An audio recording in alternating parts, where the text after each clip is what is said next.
اختر ملک کے ساتھ جو کچھ ہونے جا رہا تھا وہ کبھی اس کے گمان میں بھی نہیں آ سکتا تھا۔ مختلف دفاتر میں تبدیلیاں تو روزانہ کا معمول تھا، لیکن وہاں ہونے والے تبادلے بلا مقصد نہیں تھے۔ یہ تبادلے چھوٹی سطح پر ہوئے تھے۔ کچھ ڈرائیور اس محکمے سے دوسرے محکمے میں بھیج دیے گئے تھے اور اگلے 2-3 روز میں 5 ڈرائیور وہاں آ گئے تھے۔ ملک اختر نے ان میں سے ایک کا انتخاب اپنے لیے کیا تھا اور آج ہی اس نے صاحب بہادر کی گاڑی کا چارج سنبھالا تھا۔ پہلے ہی روز اس نے گاڑی میں ایک معمولی سی الیکٹرانک پرابلم شکایت کی اور اس کے حکم پر کسی مکینک کو دکھانے لے گیا۔ یہ معمول کی کارروائی تھی۔ اس شہر میں مختلف مقامات پر ہونے والی کھدائی سے حشر برپا ہوا تھا، اور جس طرح گرد و غبار کا طوفان سارا دن فضا پر چھایا رہتا، اس کے بعد کسی انسان یا مشین میں کوئی خرابی پیدا ہو جانا معمول کی بات تھی۔ ڈرائیور صوبے خان، جو اس سے پہلے ایس پی صاحب کی ڈیوٹی کسی دوسرے شہر میں کرتا رہا تھا، گاڑی لے گیا اور 1-1.5 گھنٹے کے بعد جب وہ واپس لوٹا تو گاڑی A1 ہو چکی تھی اور اس کا معمولی نقص دور ہو گیا تھا۔ لیکن گاڑی میں ایک معمولی سا اضافہ بھی کر دیا گیا تھا۔ یہ خصوصی بگ سسٹم تھا جو بادل نخواستہ پاکستان انٹیلیجنس کو اپنے ہی ایک آفیسر کی کار میں نصب کرنا پڑا تھا تاکہ اس کے شیطانی منصوبوں سے آگاہی حاصل کر سکے۔ بال جتنی باریک تاروں سے ترتیب دیا، یہ سسٹم اتنا حساس اور طاقتور تھا کہ اس گاڑی میں ہونے والی معمولی آہٹ کو بھی ریکارڈ کرنے کی صلاحیت رکھتا تھا۔ صوبے خان کے ساتھ ملک اختر کا پہلا سفر ہی بڑا شاندار تھا۔ وہ اس کی توقع سے بڑھ کر تابعدار، مستعد اور اس کے مزاج کے عین مطابق تھا۔ اس نے پہلی ہی ملاقات میں ملک اختر سے اپنے سابق ایس پی صاحب کا مکمل تعارف کروا دیا تھا اور اشارے کنائے میں بتا دیا تھا کہ وہ افسروں کے لیے ان کے اشارہ ابرو پر جان دینے کو بھی تیار رہتا ہے۔ اس کے اتوار بتا رہے تھے کہ اس شخص میں اپنے افسران کے راز چھپانے کی مکمل صلاحیت موجود ہے، کیونکہ اپنے سابق مالک کے متعلق اس نے ملک اختر کے کریدنے پر بھی کوئی بات نہیں بتائی تھی، اور یہی تاثر دیا تھا کہ وہ اپنے افسروں کی پرائیویٹ زندگی کے رازوں کی حفاظت اپنی جان سے بڑھ کر کرتا ہے۔ ملک اختر اس میدان کا پرانا کھلاڑی تھا۔ اس نے اندازہ لگا لیا تھا کہ صوبے خان بھی اس جیسے شوق کا مالک ہے، لیکن غریب اور کانسٹیبل کے درجے کا ملازم ہونے کے سبب وہ چھپ کر ہی اپنا شوق پورا کر سکتا ہے۔ 2-1 روز ہی میں اس نے اندازہ کر لیا تھا کہ صوبے خان اس کے عین مزاج کے مطابق ہے اور مستقبل میں اس کا بہترین ملازم ثابت ہوگا۔ ملک اختر نے اس کا ٹیسٹ اگلے ہی روز کر لیا تھا جب اس نے صوبے خان کو ایک پیٹی کسی دکان سے وصول کر کے اس کے گھر پہنچانے کی ہدایت کی تھی، اور صوبے خان نے یہ کام اس طرح کیا تھا کہ کسی کو کانوں کان خبر نہ ہو سکی۔ لیکن گھر پہنچتے ہی اس نے ملک اختر کے بیرس سے دوستی گانٹھ لی تھی اور اسے بتایا تھا کہ بھوک کے مارے اس کے پیٹ میں چوہے دوڑ رہے ہیں اور اگر وہ اسے روٹی کھلا دے تو اس سے زیادہ ثواب کبھی نہیں کمائے گا۔ بیرے کو اس کی طبیعت کچھ زیادہ ہی پسند آ گئی تھی اور اس نے فوراً ہی اس کے لیے کھانا تیار کرنا شروع کر دیا۔ صوبے خان کمر سیدھی کرنے کے بہانے ملک صاحب کے بیڈ روم میں بچھے قالین پر لیٹ گیا۔ اسے اپنا کام مکمل کرنے کے لیے بمشکل آدھا گھنٹہ درکار تھا۔ آدھ گھنٹے میں اس نے ملک صاحب کے بیڈ روم اور ڈرائنگ روم میں بگ سسٹم نصب کر دیا تھا۔ اب ان کی کار کی طرح ان کے گھر میں ہونے والی گفتگو کی بھی تمام تفصیلات ریکارڈ ہو سکتی تھی۔ اپنا کام مکمل کر کے وہ کچن میں آ گیا اور جلدی جلدی کھانا کھا کر ملک صاحب کو لینے چلا گیا۔ گھر پہنچ کر ملک صاحب نے بطور خاص یہ بات نوٹ کی تھی کہ اس نے کسی بھی طرح پیٹی کھول کر دیکھنے کی کوشش نہیں کی تھی، نہ ہی اس نے پیٹی لینے والے سے کوئی سوال کیا تھا، جس کا مطلب یہ تھا کہ وہ صرف اپنے کام سے کام رکھنے والا ہے، اس بات سے قطعاً بے نیاز کہ اس کے افسران کیا کرتے ہیں۔ ایسے ہی شخص کی اسے تلاش تھی۔ ملک اختر نے اسے اپنے ساتھ مستقل ڈیوٹی کے لیے رکھ لیا تھا۔ صوبے خان نے اسے اپنی خوش بختی جانا تھا۔ گیسٹ ہوم کی انچارج مسز آسما چودھری شہر کی کئی انجمنوں کی عہدیدار تھیں۔ انہیں شہر کی ہر مظلوم عورت سے ہمدردی تھی۔ اس شہر میں طلاق کے بیشتر مقدمات کی پیروی وہ خود کر رہی تھیں۔ انہوں نے مظلوم اور ستم رسیدہ خواتین کی امداد کے لیے بطور خاص لیگل ایڈ کمیٹی قائم کر رکھی تھی۔ ملک کے کونے کونے سے مظلوم اور ستم رسیدہ خواتین ان کے پاس پناہ لینے آتی تھیں اور مسز چودھری ان کے اور ظالم معاشرے کے درمیان ڈھال بن کر کھڑی ہو جاتی۔ آج بھی وہ معمول کے مطابق اپنے دفتر میں بیٹھی تھی جب دوپہر کے بعد ان کی سیکرٹری نے ایک جوان سال لڑکی کو اندر بھیج دیا۔ اس لڑکی نے اپنا نام عمرانہ بتایا تھا۔ اس کی عمر بمشکل 23 برس ہوگی، لیکن وہ شکل سے بمشکل 18 برس کی دکھائی دیتی تھی۔ यूं तो मिसेस चौधरी ने बड़ी बड़ी खूबसूरत सितम रसीदा लड़कियां देखी थीं, लेकिन इतनी खूबसूरत और शानदार शख्सियत की मालिक लड़की से उनका वास्ता पहली मर्तबा पड़ा था। उसने मिसेस आसमा चौधरी से अंग्रेजी में गुफ्तगू करते हुए अपना ताल्लुक मुल्क के एक मारूफ घराने से बताते हुए कहा था कि वो उन पर बोझ नहीं बनेगी और अपने अखराजात खुद अदा करेगी। उसने अपनी आंसू भरी आंखों और रिंधे हुए गले से बताया था कि तालीम याफ्ता होने के बावजूद उसका घराना जाहिल जागीरदाराना ज़हनियत का हामिल है। उसका गुनाह यह है कि उसे अपने खानदान से कमतर दर्जे के एक पढ़े लिखे नौजवान से मोहब्बत हो गई थी, जबकि उसके वालिदैन इस शादी पर रजामंद नहीं हैं। उन्होंने लड़के को इतना खौफजदा किया कि वो शहर छोड़ने पर मजबूर हो गया। अब इमराना बतौर एहतजाज अपने वालिदैन का घर छोड़कर आ गई है। उसने मिसेस आसमा चौधरी को बताया कि वो किसी पर बोझ नहीं बनेगी। उसने इस शहर में नौकरी का बंदोबस्त कर लिया है और यहाँ कयाम करना चाहती है। उसने कहा था कि वो अपने पांव पर खड़ी होकर अपने बुज़दिल महबूब को यहाँ लाएगी और अपने वालिदैन की आंखों के सामने अलल ऐलान उससे शादी करेगी। मिसेस आसमा चौधरी पर उसकी पुरअसर और सहरंगेज शख्सियत का ऐसा जादू चला कि वो मोम की तरह पिघलती चली गई। उसने शाम को गेस्ट हाउस के कॉमन रूम में मौजूद लड़कियों से उसका तारुफ करवाते हुए उसकी जुर्रत की तारीफ की और उन्हें कहा कि जब तक इस मुल्क की औरत खुद जुर्रत का मुजाहरा नहीं करेगी, इस मौशरे में उन्हें कोई मकाम नहीं मिलेगा। उसने इमराना की जुर्रत की दाद देते हुए उसे गेस्ट हाउस का शानदार कमरा अलॉट किया था और यकीन दिलाया था कि उसकी तंजीम उसकी हर कदम पर मदद करेगी। यूं दिखाई देता था जैसे इमराना ने मिसेस चौधरी पर कुछ पढ़कर ही फूंक दिया है, क्योंकि उसने बहुत अरसे बाद आज उसके एजाज में चाय पार्टी का एहतमाम किया था। उस पार्टी में बतौर खास शहर की सोशल वर्कर खवातीन को मदऊ किया गया था। उनके सामने भी उसने इमराना के तारीफ के पुल बांधने शुरू कर दिए थे। इमराना से यूं तो उस गेस्ट हाउस की बहुत सी मजलूम लड़कियां दोस्ती की ख्वाहां नजर आती, लेकिन उसे यहाँ एक खास लड़की की तलाश थी जो उसे बिलाखिर एक कोने में खड़ी नजर आ गई। ये परवीन थी। परवीन भी कोई मामूली हस्ती नहीं थी। उस वक्त भी वो शहर की मुतमव्विल खवातीन से महवे गुफ्तगू थी जब इमराना बड़े नामहसूस अंदाज में उसके नजदीक पहुंच गई। इमराना ने अपना हाथ उसकी तरफ बढ़ाया। हेलो, वो बोली। हेलो, मुझे परवीन कहते हैं। बहुत खुशी हुई आपके मुताल्लिक जानकर। वाकई आप जैसे बड़े घरों की लड़कियां जब तक हिम्मत से काम नहीं लेंगी, बात नहीं बनेगी। इमराना बोली। ऑफ कोर्स मिसेस परवीन, भला ये कहाँ का इंसाफ है कि ये लोग जब चाहें हमें मजहब और रिवायात के नाम पर बेवकूफ बना लें। 21वीं सदी की औरत कैसे गुलाम रह सकती है? बताइए ना, कैसे रह सकती है? उसने परवीन की हाँ में बढ़ चढ़कर हाँ मिलाते हुए कहा था। इमराना की आंखों में उसे मासूमियत का दरिया ठाठे मारता नजर आया। उसने दिल ही दिल में खुद से मुस्कुराते हुए कहा, चलेगी। रात के खाने तक दोनों एक दूसरे की दोस्त बन चुकी थीं। परवीन ने उसके लिए खाना बतौर खास अपने कमरे में मंगवाया था। खाने के दौरान इमराना ने परवीन पर साबित कर दिया था कि उससे ज्यादा आजाद ख्याल औरत इस मुल्क में कोई और नहीं है, जिसे ना तो अपने मुल्क मिल्लत से कोई वास्ता था, ना अपने मजहब से।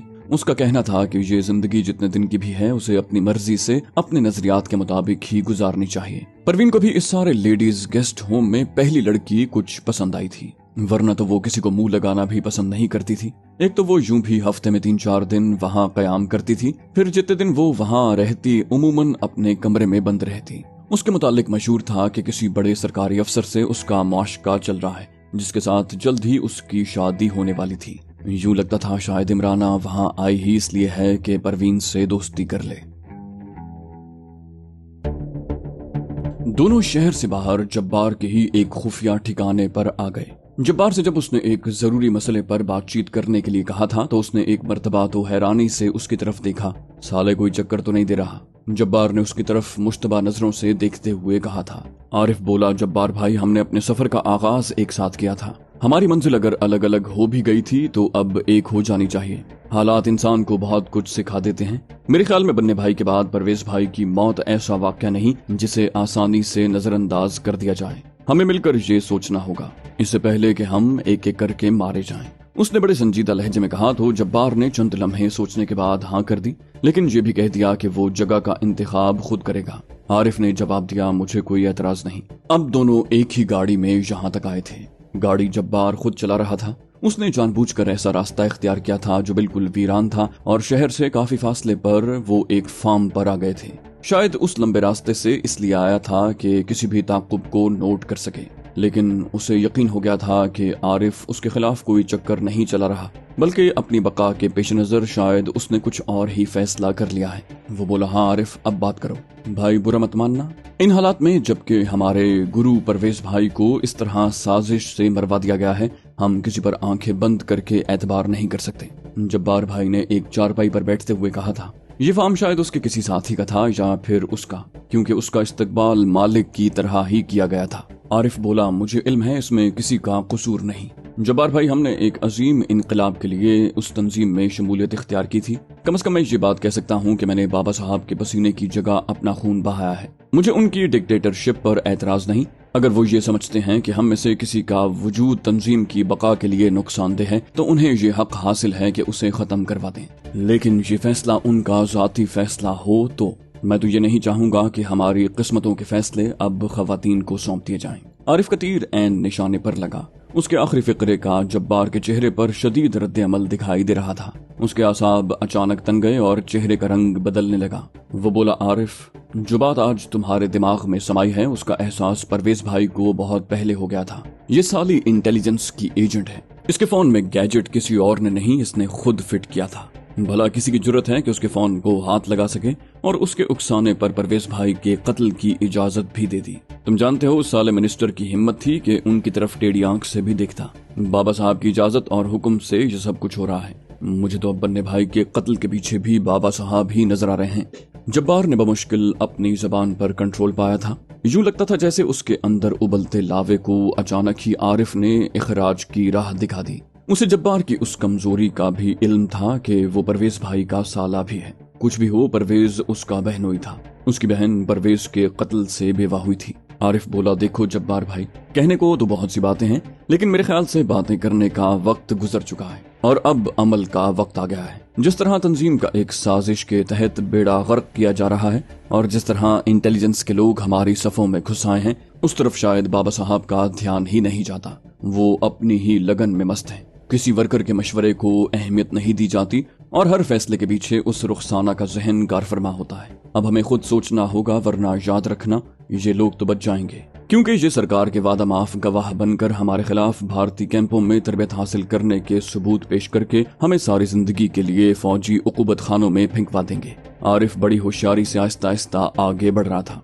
वो चाहता था कि जब्बार के मुंह से वो बात निकलवा ले जो आरिफ के दिल में थी और जिसे कहने के लिए वो यहाँ आया था। उसकी तवक्को के मुताबिक जब्बार तो उससे कई गुना ज्यादा बाबा साहब के खिलाफ भरा बैठा था। परवेज के कत्ल ने उसे पागल कर दिया था। जब्बार बोला, आरिफ, मुझे आज एहसास हो रहा है कि अशफाक भाई और कालिया वगैरह ने बिल्कुल सही फैसला किया था। इन लोगों ने कौम के लिए किया ही क्या है, सिवाय अपनी अय्याशियों के। हम तो आस्थाने के लोग हैं। अरे वो स्विट्जरलैंड और अमेरिका के बैंकों में जो अरबों रुपया जमा कर रखा है वो किसके बाप की कमाई है? हमारा ही तो माल है। अरे मरने के लिए क्या हम ही रह गए हैं और मजे करने के लिए ये लोग? ये कहाँ का इंसाफ है? आरिफ चाहे कोई मेरी जबान काट दे, मैं तो यही कहूंगा कि बाबा साहब खुद जिम्मेदार हैं। उसके दिमाग में तकब्बुर समा गया है। उसने अपने आप को खुदा समझना शुरू कर दिया है। उसका दिमाग ठीक करने की जरूरत है।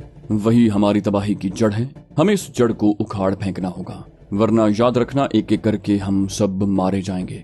बिलाखिर जब्बार भाई ने कह ही दिया। आरिफ ने जल्दी पर तेल डालते हुए कहा, जब्बार भाई, मैं गुज़श्ता 4 रोज से ख्वाबावर गोलियां खाकर सो रहा हूँ। मुझे यूं लगता है जैसे बाबा साहब इस तंजीम के हर उस शख्स को जिसके मुतालिक उसे शक हो जाया करेगा कि कहीं मुस्तकबिल में उसके लिए खदशात पैदा न कर दे, मरवा दिया करेगा। और हाँ जब्बार भाई, इस गलत फहमी में हम में से कोई न रहे कि बाबा साहब या रुखसाना का कुर्ब किसी को बचा लेगा। अरे कहीं बाबा साहब ने हुकूमत से हाथ तो नहीं मिला लिया और इंटेलिजेंस वालों की निशानदही पर ही हमारे खून से होली खेली जा रही हो? मेरा तो दिमाग ही माऊफ होकर रह गया है। आरिफ ने जल्दी पर तेल डाला। जब्बार बोला, आरिफ, बात सीधी सी है। जो बात तुम्हारे दिल में है वही खदशा हम भी महसूस कर रहे हैं। तुमने सही कहा है, ये लोग साले बच जाएंगे। हमें कुर्बानी का बकरा बनाकर सरकार के सामने फेंक देंगे। मैं तो कहता हूँ अब तख्त या तख्ता दोनों में से एक को चुन लेना चाहिए। तुम्हारे साथ भी मुखलिस कारकुन हैं और मेरे साथ भी। अगर हम आस्ताने पर कब्जा कर लें तो हम भी हुकूमत को ब्लैकमेल करने की पोजीशन में आ जाएंगे। जब्बार भाई ने तजवीज पेश की, लेकिन ये काम बड़ी राजदारी और इंतहाई मजबूत मंसूबाबंदी से होगा। किसी भी मरहले पर मामूली सी गलती हम सबको ले डूबेगी। मेरे जहन में एक तजवीज है, ठंडे दिल से उस पर गौर कर लो और उसके बाद हम कोई अगला कदम उठाएंगे। आरिफ चौधरी ने बड़ी राजदारी से इस तरह उसके नजदीक झुकते हुए ये बात कही थी जैसे उसे खदशा हो कि कोई उनकी बात न सुन ले।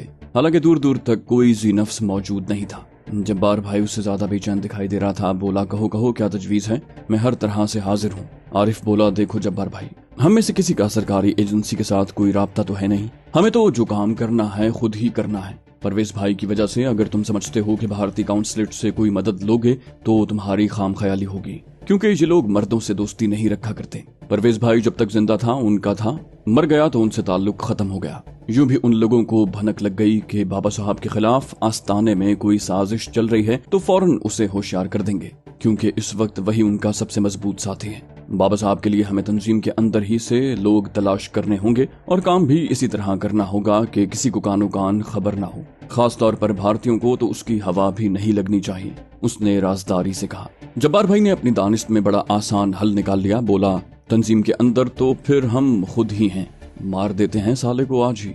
आरिफ बोला, जल्दी नहीं है जब्बार भाई, जल्दी हम सबको मरवाएगी। पहले मेरी बात सुन लो, मैं एक तीर से दो शिकार खेलने जा रहा हूँ। इस वक्त बाबा साहब के मुकाबले की एक ही शख्सियत है और वो है मिनिस्टर साहब। उस साले ने परवेज को मरवाया है। हम उसी को एतमाद में लेकर लीडरी का झांसा देंगे, उसे बावर करवाएंगे कि अब उसका नंबर लगने वाला है, क्योंकि रुखसाना बाबा साहब की जगह लेना चाहती है और तुम तो जानते ही हो ये है भी सच्ची बात। मेरे ख्याल में अगर हमने सोच समझकर अपने पत्ते खेले तो कोई वजह नहीं कि मिनिस्टर काबू में ना आए। उसको बाबा साहब से टकरा देते हैं और खुद एक तरफ बैठकर तमाशा देखते हैं। दोनों में से जो दूसरे को जेर कर लेगा वो खुद भी इतना थक चुका होगा कि ताजा हमले की ताब न ला सके।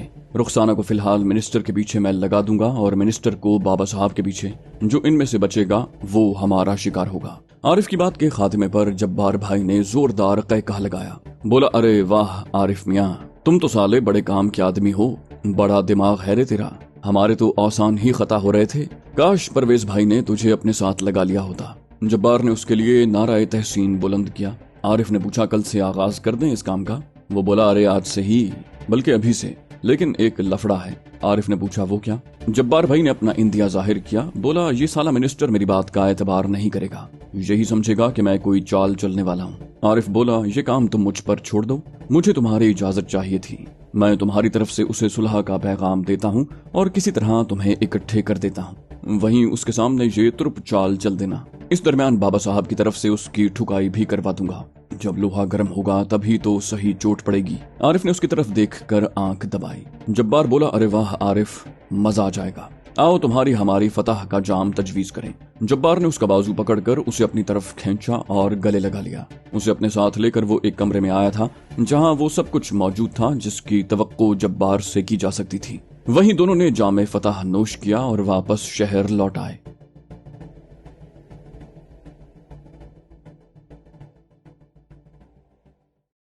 तो दोस्तों, ये थी हमारी आज की एपिसोड। उम्मीद करते हैं आपको हमारी कहानी पसंद आई होगी। जाने से पहले इस वीडियो को लाइक कीजिए और शेयर करना मत भूलिए। कमेंट करके हमें बताइए कि आपको हमारी वीडियो कैसी लगी। और अगर अभी तक आपने इस चैनल को सब्सक्राइब नहीं किया तो इसे सब्सक्राइब कीजिए और बेल आइकन दबाकर ऑल नोटिफिकेशंस ऑन कर लीजिए।